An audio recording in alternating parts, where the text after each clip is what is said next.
Hey, here we go. This is not at all anything that I plan to talk about, but it's just on my mind. And so here we go.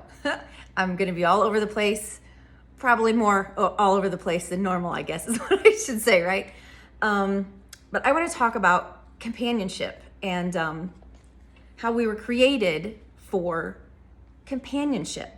Right now, we're in the second round of COVID, and people are and have been really beyond encouraged, forced to isolate and remove ourselves from humanity, from people.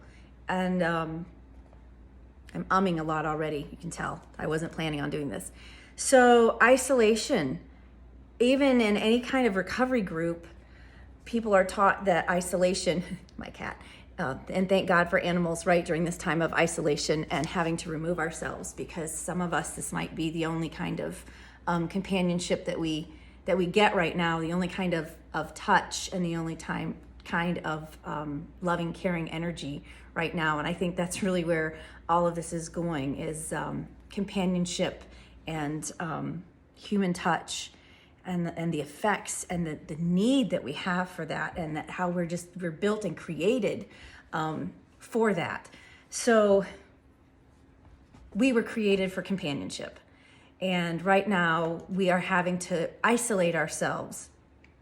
And even in recovery groups, one of the things that they emphasize and stress so much is not to isolate, that it's dangerous and it's self-deprecating, and my cat, gotta love my animals. And it's such a dangerous thing for us to isolate ourselves and to be away from human touch, to be away from human communication and contact.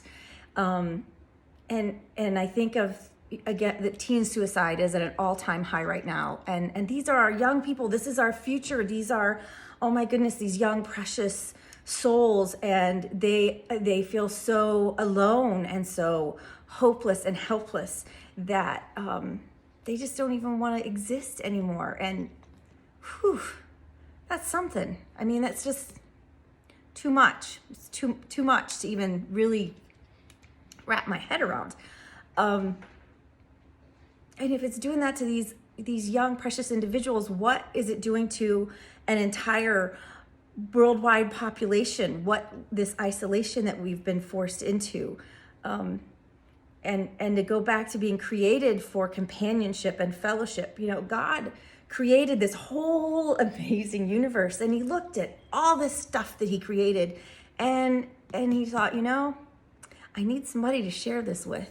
And he created, little old me and little old you. He created us because the God of the universe wanted fellowship. He wanted companionship. He wanted to share everything that he created. He wanted to share all of these things with someone, and to have that communication and companionship and love and touch.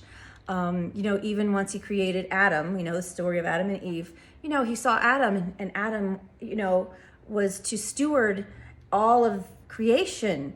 And God noticed that, it's not good for man to be alone. And he gave him Eve to be a partner, to steward alongside of, to be his companion. And, even the Greek and the Roman gods, my goodness, they were completely fascinated with humans and wanted to be with humans and near humans and around humans and touch humans and be a part of humans. So, we were created for companionship. And I keep talking about touch, and there really is magic and healing in our touch. And people that study energies and everything else, we have, and friction. You go like this and it creates friction and it creates warmth. Not too much and we get too much warmth, but it creates warmth and it's this nice feeling. Touch is such a good feeling. And even in the NICUs, in the hospitals, they have volunteers that come in and hold and touch and talk to and just are close to these preemie babies or babies that are sick in the NICU, or babies that don't have anyone to sit with them and to hold them. So human touch is so healing. It gives life our touch gives life. And right now, we're covering everything up and don't touch and don't, and that just takes me even to the smile. I think I can't help but think of, darn it, what's her name? She had that modeling show, tell my age, Top Model or America's Top Model, Tyra Banks, that's who and she would talk about smiles, like you smile with your eyes, smiles, and we're all covered up. But sometimes when you go through a store or something, we're all like trying to stay from each other and we're all covered up.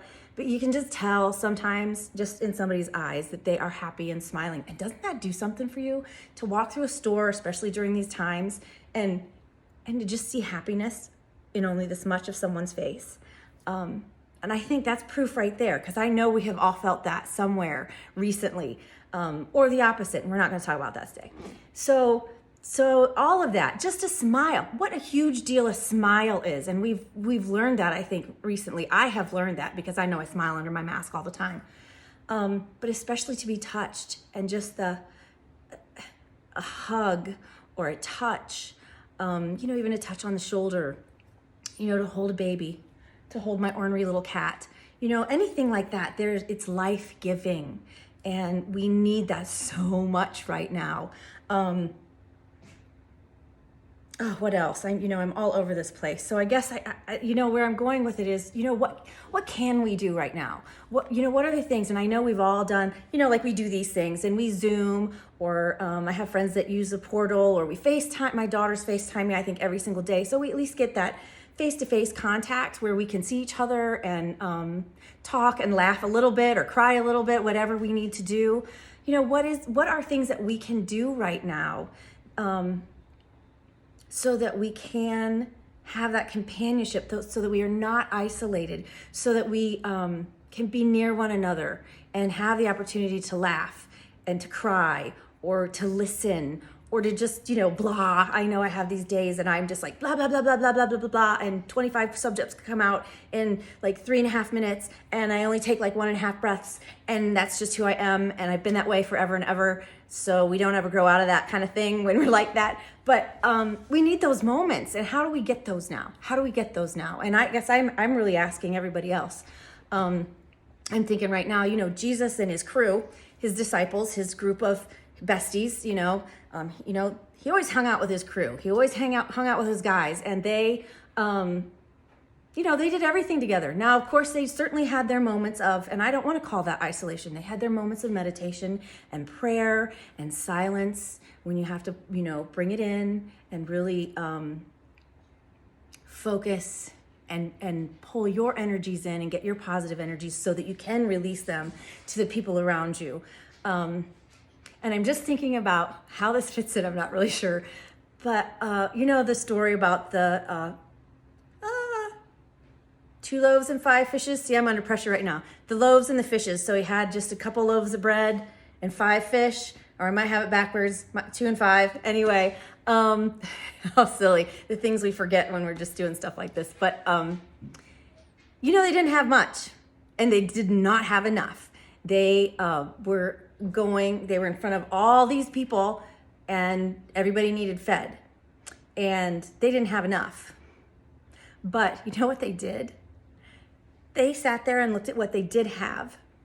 Maybe this is my answer, I don't know. And they were thankful for it. They thanked God for it.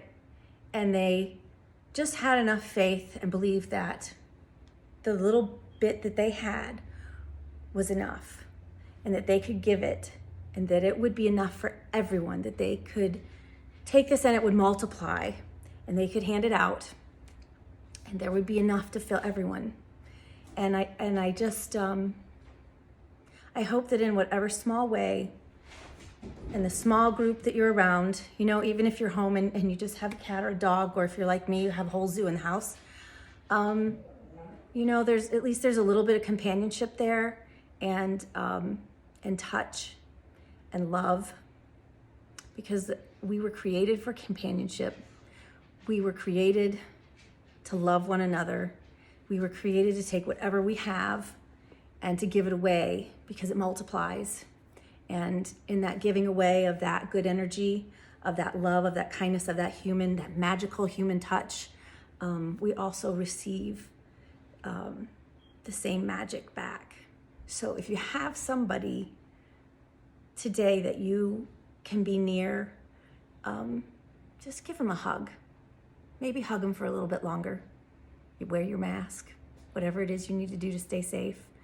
But remember, we were created for companionship. Please do not isolate. Even if this is some kind of encouragement, I know I can't actually reach out and hug you and touch you. I wish I could, because I am such a huggy, touchy person. But yeah, this is a time to love each other. This is a time to reach out and care, especially for the people that are scared. So many people are scared. Don't be afraid. Find some companionship. Heck, message me, email me, call me. I might not be able to give you a squeeze or a hug, but reach out to somebody. And if you know somebody that is alone or needs some companionship right now, reach out to them somehow.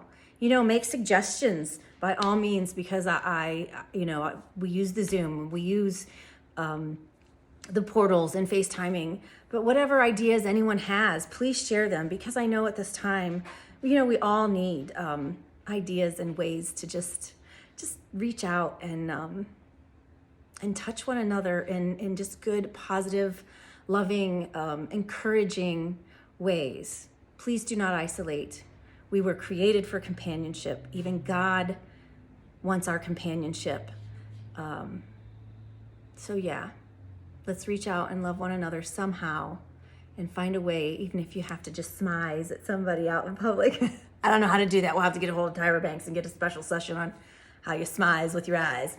But yeah, give somebody a smile today. If you can reach out and give somebody a hug today, give somebody a phone call. I'm a terrible phone caller, but even voice means a lot more than just a text sometimes. So if you can leave somebody a voicemail or give them a phone call and just say, hey, you're on my mind, and just want you to know I love you, thinking about you.